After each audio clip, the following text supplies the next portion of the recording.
صاحبزادہ ضیاء المصطفیٰ صاحب نوری حافظہ اللہ تعالی، جملہ اساتذہ کرام، عزیز طلباء، آج کا دن اعلیٰ حضرت عظیم البرکت امام اہل سنت امام شاہ احمد رضا خان فاضل بریلوی قدس سرہ العزیز آپ کا یوم وصال ہے۔ تو اعلیٰ حضرت فاضل بریلوی علیہ الرحمہ کی زندگی پہ میں نے مختصر گفتگو کرنی ہے۔ آپ کی ولادت کس دور میں ہوئی اور اعلیٰ حضرت فاضل بریلوی علیہ الرحمہ کی زندگی میں آپ کا واسطہ کن لوگوں سے پڑا، یہ رب ذوالجلال کی عطا ہوتی ہے انسانیت کے لیے کہ جب چاروں سمت سے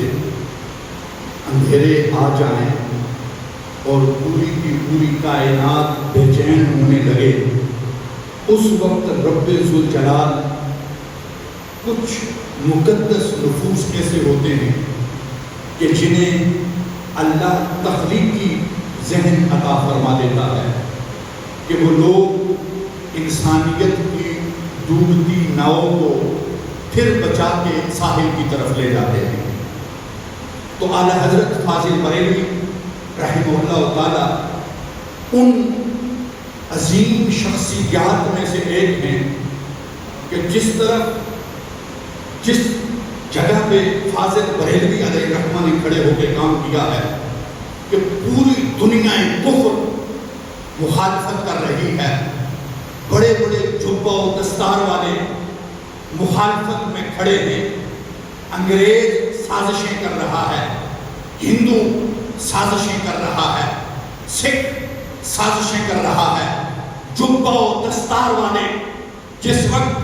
ننوتا اور گنگا کی سرزمین سے یہ آوازیں اٹھ رہی تھی کہ معاذ اللہ رسول علیہ السلام مر کے مٹی میں مل گئے، اس وقت بریلی شریف سے ایک صدا بلند ہوئی ہے کہ تو زندہ ہے بندہ، تو زندہ ہے بندہ، میری چشم آدم سے چھپ جانے والا۔ اور یہ آفاقی نعرہ امت کو فاضل بریلوی نے دیا ہے کہ جس وقت دشمنان رسول اور دشمنان اسلام اگر وہ پگڑی اور جبہ کے لبادہ میں بھی ہوں، علامہ اقبال نے کہا کہ دستار کے پیچوں کو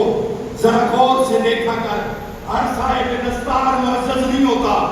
کہ لوگ بہروپیے اسلام کا دھوپ دار کر اسلام کی بنیادوں سے کھلواڑ کر رہے تھے۔ علم رسول پہ وار ہے اور ادب رسول پہ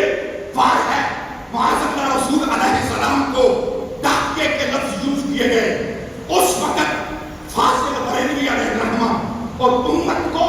یہ سبق دیا، امت کو یہ سبق دیا جو میں نے آیت پڑھی ہے، میں بھولا نہیں، میں ہوش و حواس کے ساتھ کھڑا ہوں۔ واللہ بخدا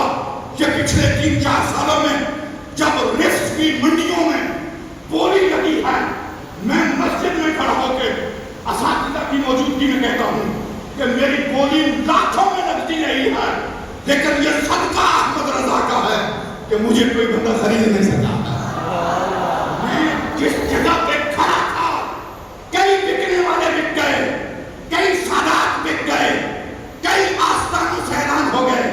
کہ ہم بریلوی نہیں ہیں۔ تو یہ اغیار کی ایک سازش ہے۔ اعلیٰ حضرت فاضل بریلوی، ان کا قد کاٹ اتنا اونچا ہے میں تو کچھ بول نہیں سکتا، کیونکہ اعلیٰ حضرت فاضل بریلوی کے لیے میں اتنا ہی کہوں گا کہ اگر میں خاموش رہوں تو تم ہی ہو سب کچھ، اگر میں خاموش رہوں تو تم ہی ہو سب کچھ، اگر میں بولوں تو تیرا حسن ہو جائے گا محدود۔ یعنی مجھے سن کر کسی نے یہ نہیں سمجھنا کہ اعلیٰ حضرت وہ تھے جو شاہ صاحب نے بیان کیے تھے، بلکہ اعلیٰ حضرت کی شان عظمت ورا و ورا، بلکہ اعلیٰ حضرت آسمان علم و حکمت پہ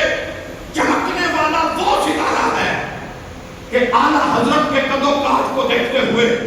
بڑی بڑی دستاروں والے کی دستاریں گر جاتی ہیں، بڑے بڑوں کی ٹوپیاں اس بلندی کو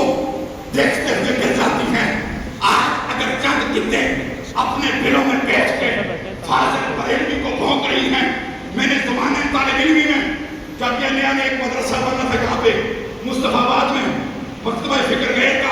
انہوں نے بھونکنا چاہا فاضل بریلوی کو، انہوں نے ہدایت کے بخشش پہ ایلیگیشن لگائے. میں نے کہا میں اتنا سا طالب علم ہوں، لیکن واللہ کا خدا تم اعلیٰ حضرت کی ہدایت کے بخشش کا شعر پڑھو گے، میں اس شعر کے جواب میں یہ قرآن پڑھوں گا یا حدیث پڑھوں گا. میں بتاؤں گا کہ اعلیٰ حضرت نے کس آیت کی وجہ سے یہ شعر لکھا، کس حدیث کی وجہ سے شعر لکھا. آج ادھر ادھر منہ مارنے والا طبقہ اور فاضل بریلوی کے نام کو جو مٹانے پہ تلے ہوئے ہیں، واللہ کا خدا تم مٹ جاؤ گے، یہ نام مٹے گا نہیں. اعلیٰ حضرت کی زندگی سے جو ایک ضابطہ سمجھ آ رہا ہے، اعلیٰ حضرت عظیم البرکت ہمیشہ، وہ دیکھو مختصر سی عمر، 4 سال کی عمر میں قرآن پڑھ رہا ہے، 6 سال کی عمر میں ہدایت اللہ کی شرح لکھی جا رہی ہے، 8 سال کی عمر میں جب بچے کو سمجھ بوجھ نہیں ہوتی تو منبر رسول پہ بیٹھ کے میلاد النبی کی نشست سے خطاب ہو رہا ہے. 13 سال کی عمر میں علوم عقلیہ و نقلیہ مکمل ہے. 14 سال کی عمر میں جب پہلا فتویٰ چلتا ہے تو پھر 52 سال کی عمر تک مسلسل قدم چلا، پیچھے مڑ کے نہیں دیکھا، اور ساری دنیا کو تہ تیز کر کے کلمے کا جھنڈا فاضل بریلوی نے بلند کر دیا. جتنے بھونکنے والے تھے سب مٹ گئے، غیر بھی مان گئے. اعلیٰ حضرت کے عشق رسول کو قرآن مجید میں ہے وَرَفَعْنَا لَكَ ذِكْرَكَ، محبوب ہم نے آپ کا ذکر آپ کے لیے بلند کیا ہے. کائنات میں اگر کوئی بلندی پہ جانا چاہتا ہے، کوئی عروج پہ جانا چاہتا ہے، حضور کی بلندیوں کی بات کرو، حضور کے عروج کی بات کرو. اللہ ان کے صدقے میں تمہیں اتنا عروج عطا فرما دے گا کہ لوگ تمہیں دیکھنا شروع کر دیں گے. ان کا ذکر فاضل بریلوی، ذکر چھیڑیے ان کا ہر بات میں، ذکر چھیڑیے ان کا ہر بات میں. کس انداز میں امت کو سمجھایا. میں صرف ایک بات کر کے سلام عقیدت پیش کر کے، اور میرا مرشد خانہ ہے بریلی شریف. اے بریلی میرا باغ جنت ہے تو، اے بریلی میرا باغ جنت ہے تو، یعنی جلوہ گاہ اعلیٰ حضرت ہے تو، بالجمی مرکز اہل سنت ہے تو، یہ تیری مرکزیت سلامت رہے. وآخر دعوانا ان الحمدللہ رب العالمین.